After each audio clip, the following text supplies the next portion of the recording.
The final chapter has begun in the Rick Wershe saga. After spending decades in a Michigan prison, white boy Rick is finally in Florida to serve out his sentence.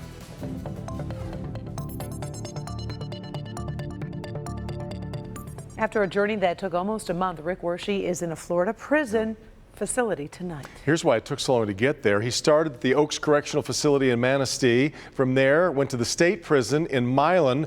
Third stop, the Federal Transfer Center, which is in Oklahoma City, kind of out of the way, of course. Then finally arrived at the Reception Medical Center in Lake Butler, Florida. Bring in defender Kevin Dietz, who has been talking with Wershe during these travels. Kevin, that did take a long time to make that trip. It did. I talked to Wershe and he said he never knew where he was going or when or how long he would be there. Some of the delay may have been because of Hurricane Irma damage, but mostly it's to save money. They wait until there's enough prisoners that are going to the same place and then they move them.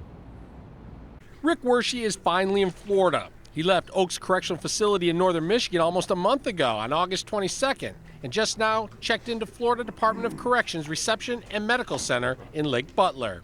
Oh yeah, I'm great. I'm out of Michigan, so yeah, every day I'm one step closer to freedom, so I'm doing great. I spoke with Wershe by telephone. He tells me he was never told when or where he would be traveling to. He was surprised to end up at Milan Federal Prison in Michigan. Then, 2 weeks later, he found himself on an airplane with several other prisoners headed to Oklahoma, where he was supposed to be held at the Federal Transfer Center. But due to overcrowding, he was booked into a county jail.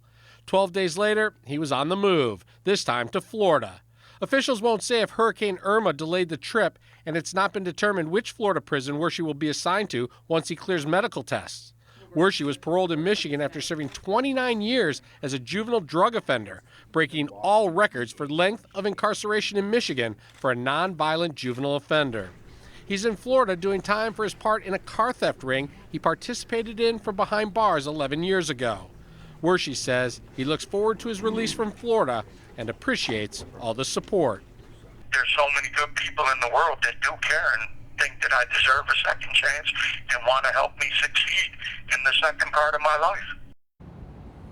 Wershe's official paperwork says he will not be released from that Florida prison until April 20th, 2021. But with good time, he's actually eligible to apply for early release in just a couple of months. Remember, a movie is being made about his life story. That comes out in January. Kevin Dietz, Defender. And Kevin, I know you also sat down with the judge in charge of the Wershe case here in Michigan. Very unusual, I think, for a judge to speak publicly about one of their cases. Yes, I was very surprised. Judge Dana Hathaway, she's in charge of the Wershe case here in Michigan. She had a lot to say. Tonight at 11, you're going to hear what she said. And a little tease, she said she believes that this is one of the greatest injustices she's ever seen come across her desk. Fascinating. All right, Kevin, we'll see you tonight at 11.